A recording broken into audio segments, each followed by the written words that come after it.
You fucking Edomites are gonna get it when the kingdom comes. This is a video. This is a site that I'll put up in the description box.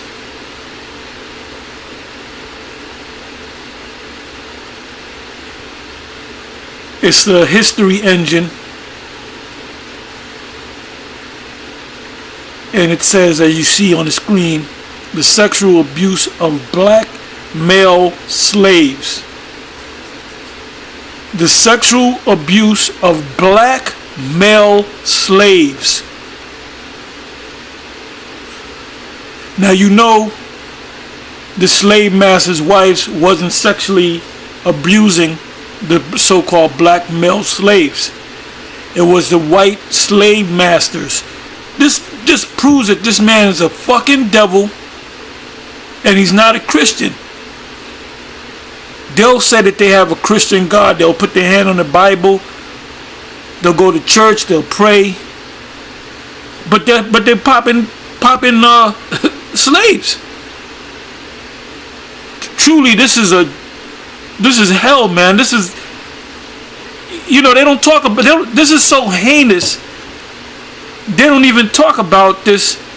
Like they make movies on slavery. They don't put this. They don't put none of this in. And they'll put the slave master, having sex with the slave woman, but they don't put the slave master, the so-called white slave master, popping little boys or some big boys.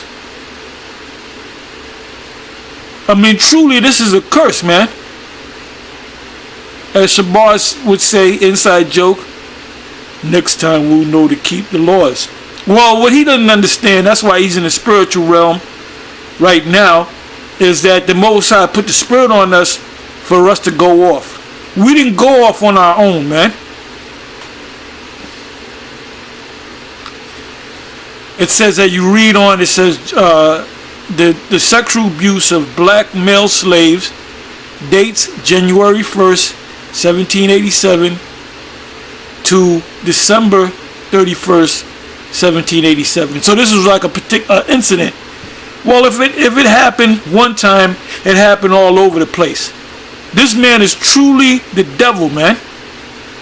Right, currently they have a thing where the Boy Scouts pretty much are bankrupt, and they have a commercial show like a little white boy with a skateboard, sad, with a sad face, and they'll say, "Have you been sexually assaulted by your camp leader?" When I say that, your scout leader, because they do have camps. So now watch somebody take that out and you damn black, we getting on you black demons too. It says course, human trafficking, yesterday and today, University of Richmond. Now I'm gonna read some of it. I may read all of it.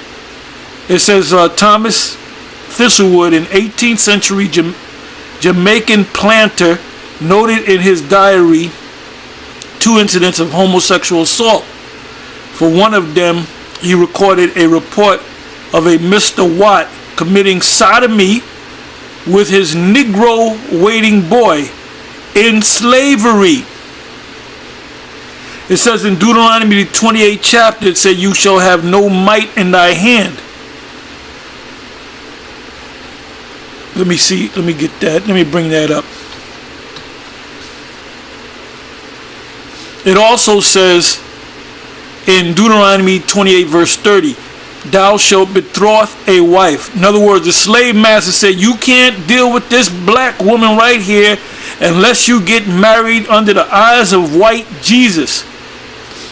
So Jake, he wanted to get with another woman, an Israelite woman in slavery. He had to obey the commands of his master. So he got married. But that same master, if he wanted your woman, he would pop your woman, and you couldn't do nothing about it. So in the kingdom of heaven, we're going to be dealing with them Edomite women, man. For you guys that can't see that, well, you don't have to deal with the Edomite woman, man. You don't have to deal with the Hawaiian woman. You don't have to deal with, just deal with the Jake woman. If you the tribe of Judah, just deal with Judite women. We here, the Israelite men of GMS, we gonna be popping all kind of women, man, of all kind of nations. Edomites, Moabites, Ammonites, Jake, Ephraim. We're going to be popping all. We're going to have concubines. We're going to have wives, and we're going to have concubines. So it says, thou shalt betroth a wife and another. And this is a spiritual thing, because Apostle Ramlab did a thing on Deuteronomy 28:68. So I did a video. So now the spirit is on us to go into Deuteronomy 28 chapter. Now you got this clown vocab talking about Deuteronomy 28:68. It's not talking about you Negroes going into slave ships, right?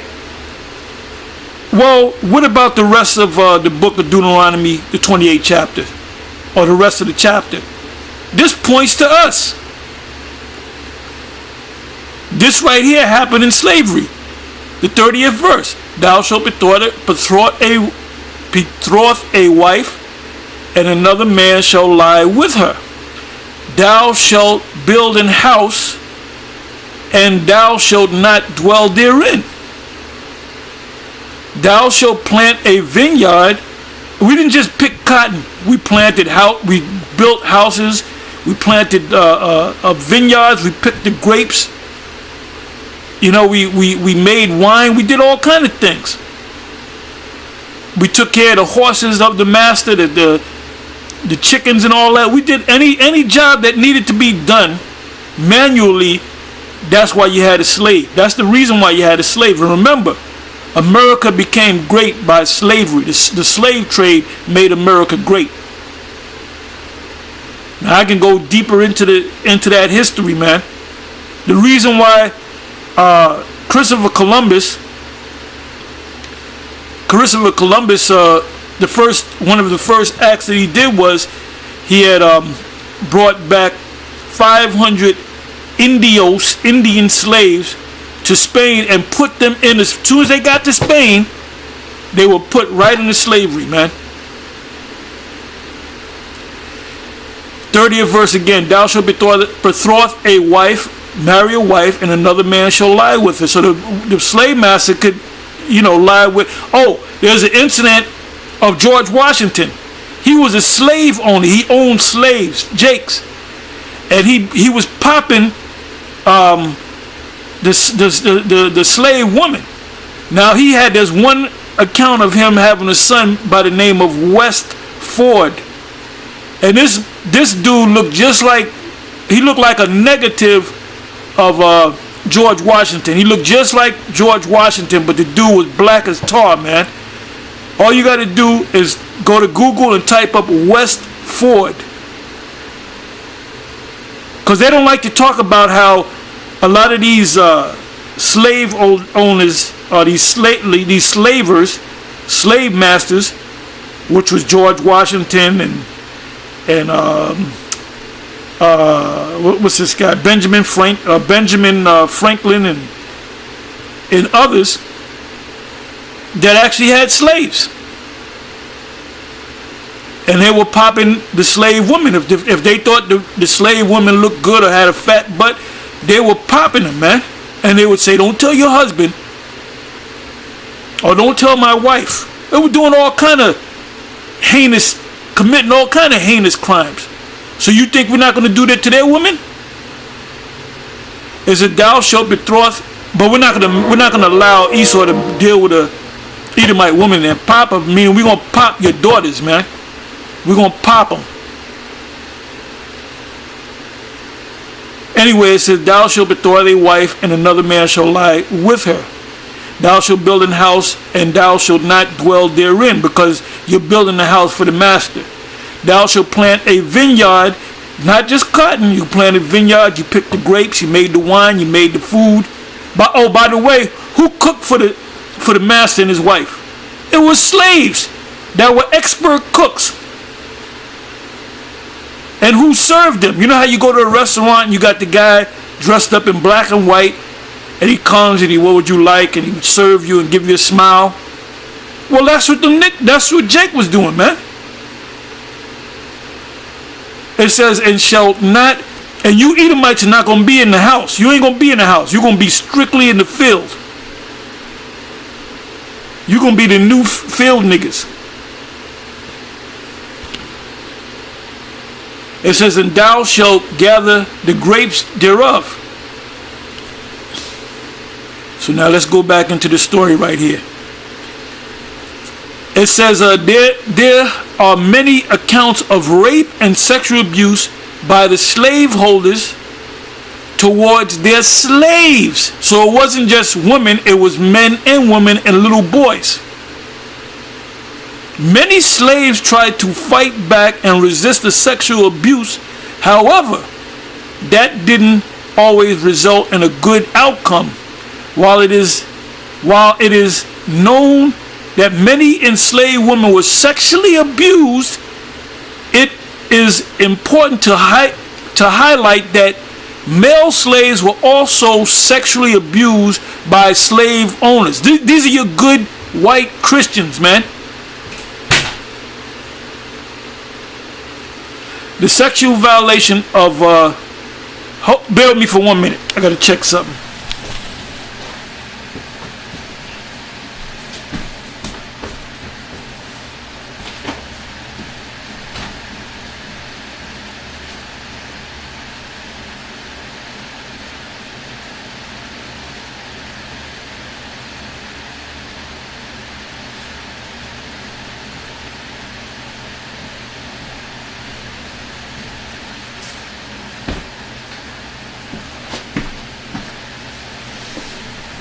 I'm sorry about that.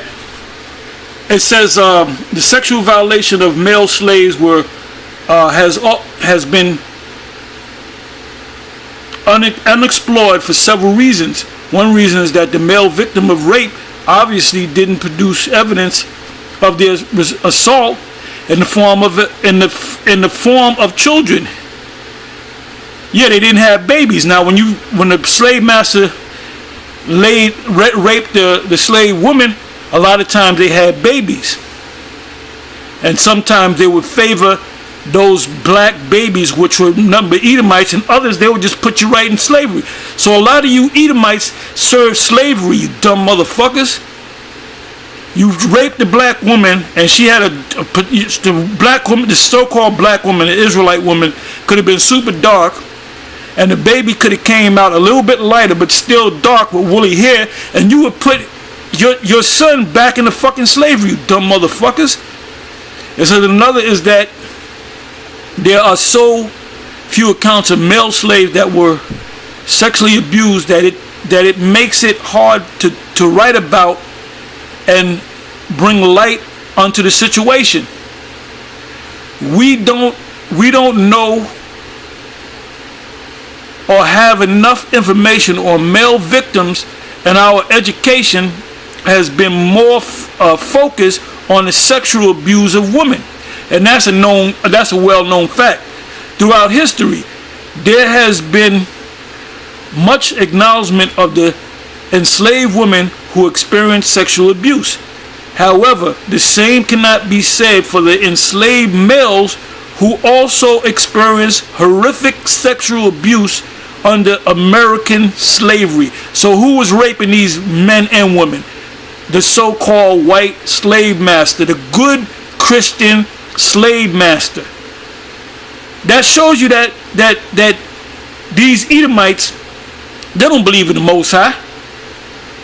The Most High is not in all of their thoughts, because they don't believe in the Most High. It is believed that the rape of enslaved men has also gone unacknowledged because of the current historical tendency to define rape along gender lines, making both victims and perpetrators reluctant to discuss male rape.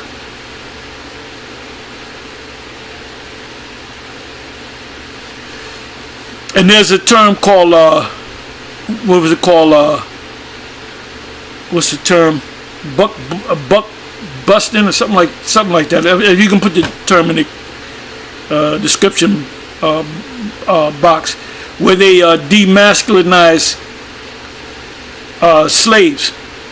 And these are all the curses that were going to come on us pursuant to Deuteronomy 28 chapter. Yes, Deuteronomy the 28th chapter is talking about different time periods of us being cursed. This generation thing, because we were cursed under the hands of the Babylonians, we were cursed under the hands of the Assyrians, we were cursed under the hands of the Greeks, we were cursed under the hand. We received those curses in Deuteronomy 28 chapter. Romans, during the time of the Roman Empire, 70 AD. So anytime a new generation came along, or several generations came along, you had a nation put us into slavery. So this is the last, we're at the end of the curses now. It said, Thistlewood mentioned that the homosexual act occurred between an enslaved and an enslaver, which is a slave master, and his enslaved boy, who was a close personal servant of his, most likely a little house nigger boy. A question that poses is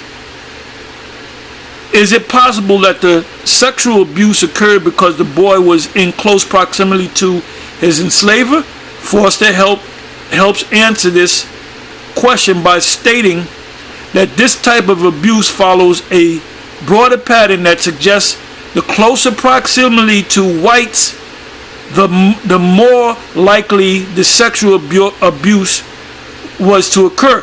Now, there's stories that the Jackson 5, what Joe Jackson was doing, he knew that them little boys were getting popped, but they became famous. So these Edomite comedians and actors and producers, they were saying, "Oh, we'll take care of them. You know, we got it." And then they were just popping them, man.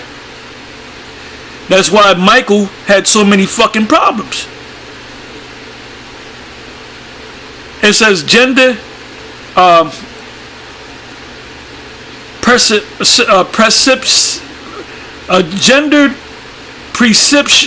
perceptions of rape, lack of information, and lack of education have caused us to leave out an important part of history. That's why when they made the movies, the slave movies, they never show you in the slave movies how the white slave master was popping the little boys. If anything, they were showing you how they were popping the so-called black women. In the slave ship, a lot of the crew were popping the slave woman, so-called, and when they would come over to this country, they would already be pregnant. You know, they'd be 9 months, 8 months, 7 months into their pregnancy, and a lot of them would have that baby, and those babies would be little tears. But they were also popping little boys on the ship too. It said, and confirmed to the white slave owners' beliefs that black men were the sexual predators, not the victims. Without recognizing this, we failed to recognize the truth that sexual assault occurred to both enslaved women and enslaved men. And what I'm going to do is I'm going to close with Joel 3.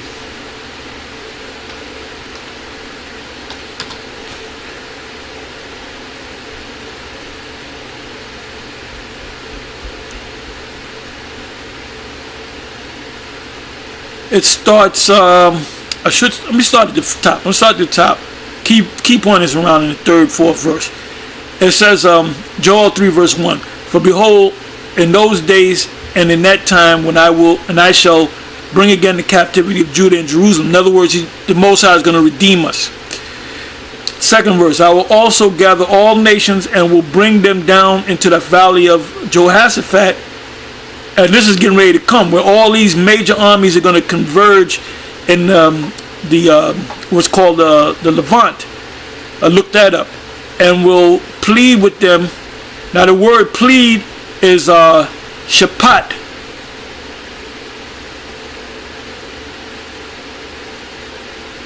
Let me show you.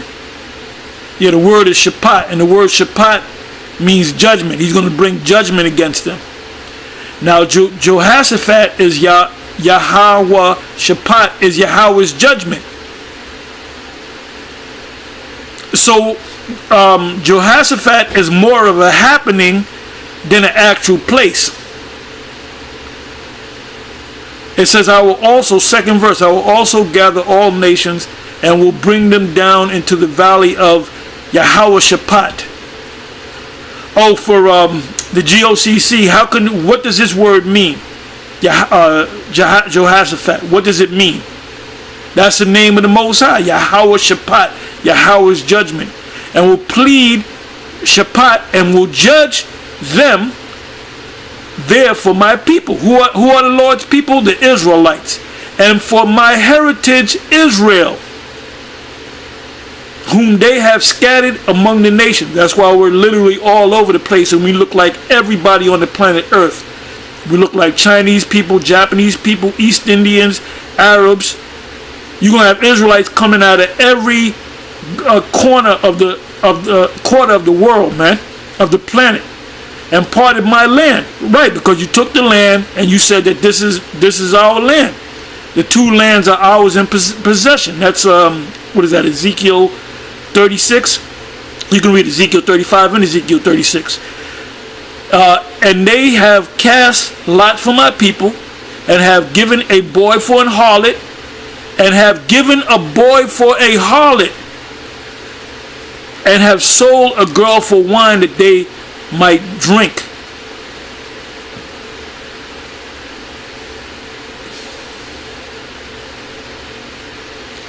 And they made those boys harlots too, to commit fornication, to be a harlot, play the harlot, to be a harlot, act of a harlot, coat, prostitute, fornication. And they were fornicating with those little boys. So you devils, you're going to pay for these heinous crimes, man. And have sold a girl for wine that they may drink. Yeah. And what have ye to do with me, O Tyre and Sidon? Who's in the land of Tyre and Sidon? Those Arab nations, because they were a part of the slave trade along with the so-called white man. And then you had Jakes that were profiting from the slave trade. It wasn't Africans, it was Jakes that were living in Africa. It says, in all the coasts of Palestine will ye render me a recompense, and if ye recompense me swiftly and speedily, will I return your recompense upon your own head. That's payback, that's judgment. Because ye have taken my silver and my gold, and have carried into your temples my goodly pleasant things. And that's those Arab nations. It said, the children also of Judah and the children of Jerusalem have ye sold unto the Grecians. Grecians, the word there is Yawan. If you look it up, the word is Yawan. Yawan goes back to Japhet.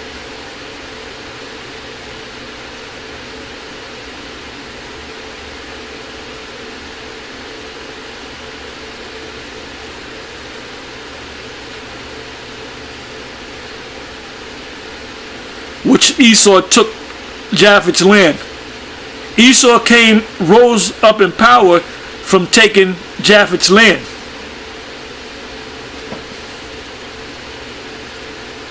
And said that ye might remove them far from their borders. Behold, I will raise them out of the place. Who's the Most High going to raise? He's going to raise Israel. Where's he going to raise them from? The main place is America and all around the world. Behold, I will raise them out of the place whither ye have sold them, which is literally around the whole planet Earth, and will turn your recompense upon your own head. He's going to bring judgment. That's why he's going to force you down into the valley of Jehoshaphat. And I will sell your sons and your daughters. Well, that's slavery. That's it. When this man goes down, what's going to happen in the future? When the kingdom is established, you're going to be sold into slavery, man. And it mentions about the Sabians. It says, 8th verse, and I will sell your sons and your daughters into the hand of the children of Judah, and they shall sell them to the Sabians, to a people far off, for the Lord hath spoken it.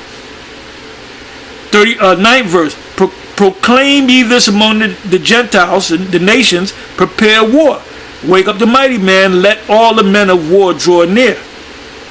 Let them come up, beat your plowshares into swords and your pruning hooks into spears. Let the weak say, I am strong. What made them strong? What made them a strong man or a strong nation? The fact that they have the technology to produce these ICBM missiles. So this is a beautiful chapter right here. I'm not going to read the rest of it, but it goes from the first verse, for behold, the day in those days and in that time when I will bring again the captivity of Judah, starting with the Most High is going to slowly lifting us out of this captivity.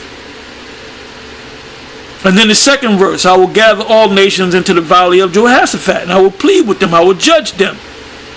And then it goes back in the time when we went into slavery. And this is why the Most High is going to do it, because you enslaved my people.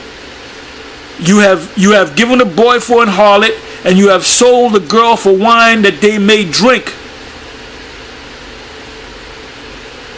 So that was a major thing that was going on in slavery, man. It wasn't just popping the women, the slave women. They were popping little boys continuously. Anyway, with that, I'm going to say shalom, and it's on to the next one. Yahweh Ba'Shem Yahweh Shai, bring death and destruction to this evil, wicked, demonic system. Bring fire upon this devil. Bring fire upon these Edomites soon. Anyway, with that, I'm going to say shalom. It's on to the next one. Shalom.